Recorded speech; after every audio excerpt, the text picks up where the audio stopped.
INFJs radiate a kind of energy that often feels both enchanting and slightly mysterious. It's the kind of presence that can fill a room without a word being spoken, drawing people in with an aura that's simultaneously gentle and intense. There's a reason people often say INFJs are weird, but in a good way. Their energy doesn't fit into boxes. It defies expectations, operating on a wavelength that seems to exist just slightly apart from the rest of the world. At the core of this strange, yet magnetic energy is a deep inner world that runs much deeper than they usually reveal. INFJs are introverts, but their emotional and intuitive depth gives them a rare insight into others' lives and motives, even without being told much. People often feel seen in their presence, not in a surface-level, small-talk way, but in a soul-level way that feels both comforting and unnerving. This ability to pierce through layers, to sense things unsaid, creates a kind of psychic vibe around them. They just know things, and they often can't explain how. To unlock the power of your INFJ personality, check out our INFJ Mastery course and INFJ ebook. The links are in the description of this video. Their weirdness also comes from their paradoxical nature. They are dreamers who are also practical. They crave deep, meaningful relationships, but often isolate themselves. They're warm and kind, but can vanish for days without a word. They want to change the world, yet feel overwhelmed by it. They embody contradictions in a way that feels almost poetic. And because they're so self-aware, they know when they're being a little odd, but they often lean into it, embracing the strange rhythm of their own mind. INFJs are guided by an internal compass, a quiet yet relentless voice that pushes them toward purpose, justice, and integrity. It makes them seekers of truth, but not always in a conventional sense. They question the world deeply, often wrestling with big questions about meaning, spirituality, and human nature. This existential focus can make them seem otherworldly or even like old souls, especially when they're young. They may talk about life in metaphors, or ponder destiny, or speak passionately about empathy in a way that sounds like they've lived several lifetimes. The weird energy also shows up in the way INFJs communicate. They often speak in layered, symbolic language, rich with nuance and emotion. They can appear shy or reserved at first, but when they open up, their words have weight, like poetry woven into everyday speech. People may walk away from conversations with an INFJ feeling like they've just experienced something quietly profound, even if the topic was ordinary. Another strange but endearing quality is the way INFJs create emotional atmospheres. Their energy is deeply affected by the moods of others, and they often unconsciously mirror or absorb the emotions around them. But at the same time, they emanate calm. There's a softness to them, a kind of spiritual gravity that makes others instinctively trust them or open up to them. Yet because they're so sensitive to emotional shifts, they sometimes retreat from social scenes to recover in solitude, leaving people confused about their sudden disappearance. INFJs are deeply private, often revealing only fragments of themselves at a time, as if their true selves are hidden behind a translucent curtain. This lends to their mystique. You may feel close to them and still sense there's something more, layers you'll never fully reach. They're selective with who they let in, and once you're in their circle, you realize just how complex and passionate they are beneath the calm exterior. Their loyalty is fierce, their empathy vast, and their sense of duty intense, though rarely spoken of. They often experience the world with a kind of emotional synesthesia, where feelings, thoughts, and intuitions blur together into a visceral experience. A sunset isn't just a sunset. It's a metaphor for time, endings, and rebirth. A simple act of kindness may move them to tears. They don't just observe life. They absorb it, filter it through their soul, and try to translate it into something meaningful, whether it's through writing, art, counseling, or quiet acts of service. The weird energy of the INFJ isn't something they try to create. It's simply how they move through the world, with a sensitivity that can't be taught, a depth that can't be measured, and an authenticity that can't be faked. They live between the visible and invisible, the real and the imagined. And in that liminal space, They shine in their own strange, beautiful way. That INFJ energy, the weirdness, the mystery, the spiritual weight of it, has a way of staying with you long after they've left the room. It's not something loud or theatrical. It doesn't demand attention. It's more like a low hum beneath the noise of life, subtle but deeply felt. Their presence feels like intuition made human, like they're tapped into some secret emotional frequency that others haven't even tuned into yet. Part of what makes this energy so peculiar is how INFJs carry an internal universe with them at all times. They may appear still on the outside, sitting quietly in a room, even withdrawn, but inside their minds are on fire. They are constantly processing, weaving patterns, envisioning outcomes, reading emotional data that no one else notices. Their thoughts aren't linear. They spiral inward, like a maze made of memory, intuition, and emotion. When they share those thoughts, it can sound like wisdom beyond their years, or abstract ideas that seem to come from another plane of thinking altogether. They often seem like people who are half here, half somewhere else. Their gaze lingers longer. Their silence feels loaded with meaning. When they speak, even casually, there's usually a depth that makes you pause and listen harder, as if what they're saying is coded.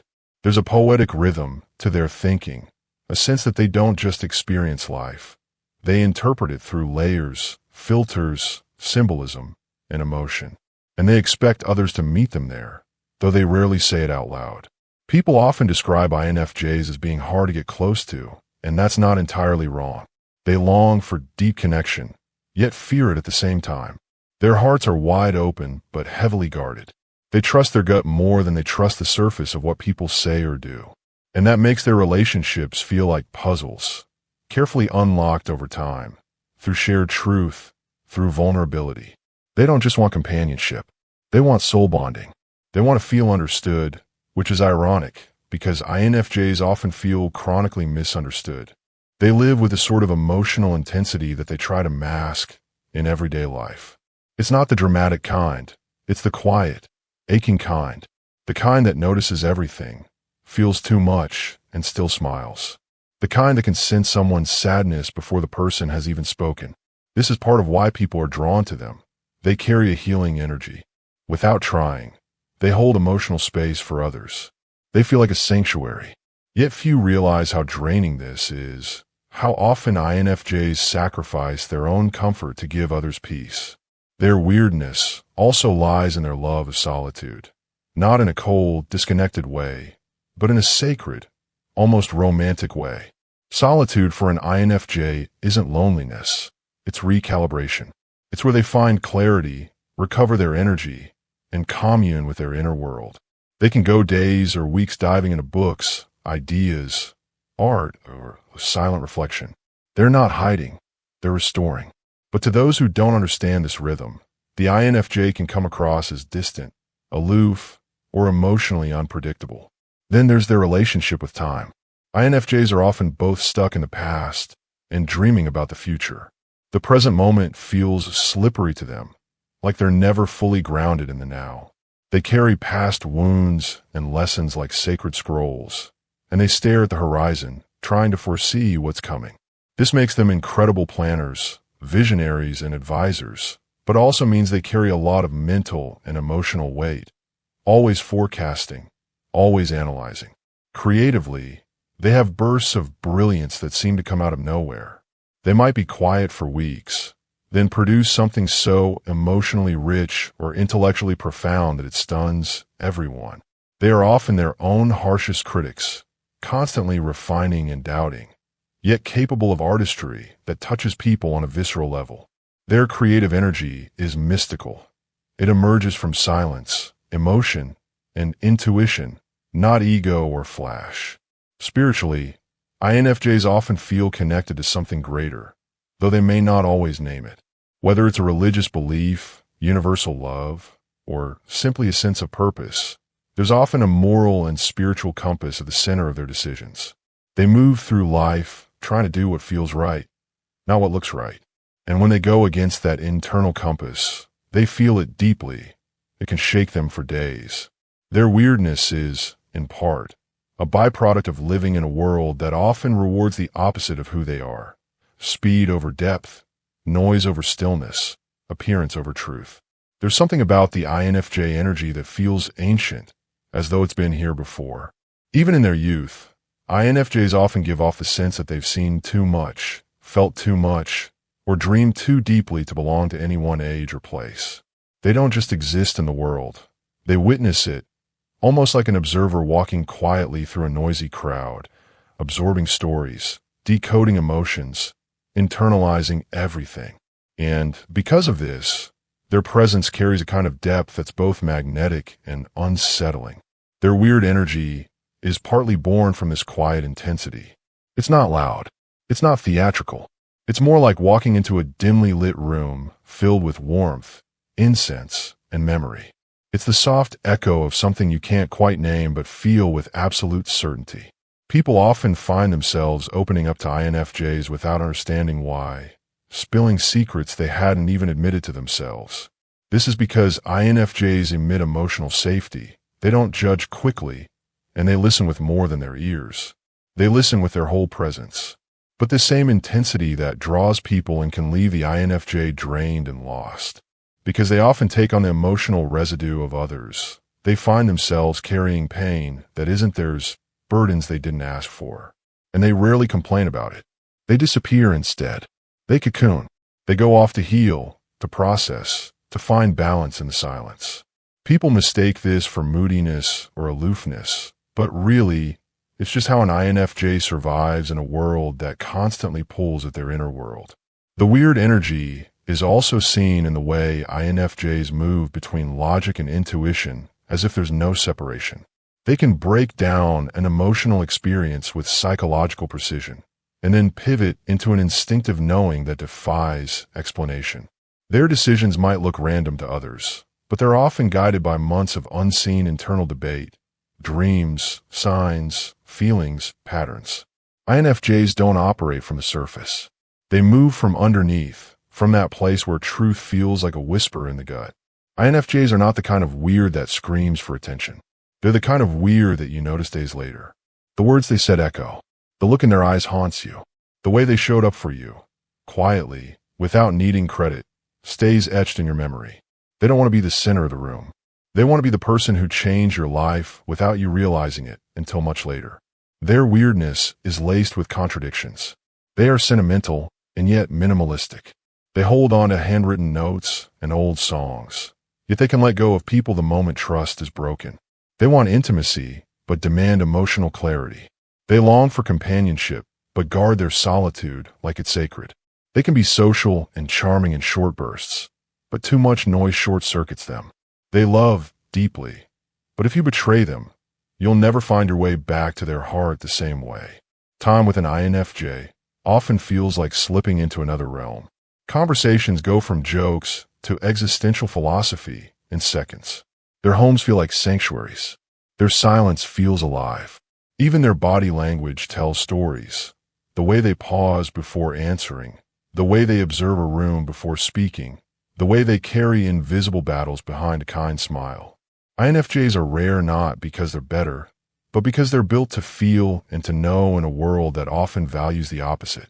Their weirdness is their truth. Their energy is their gift.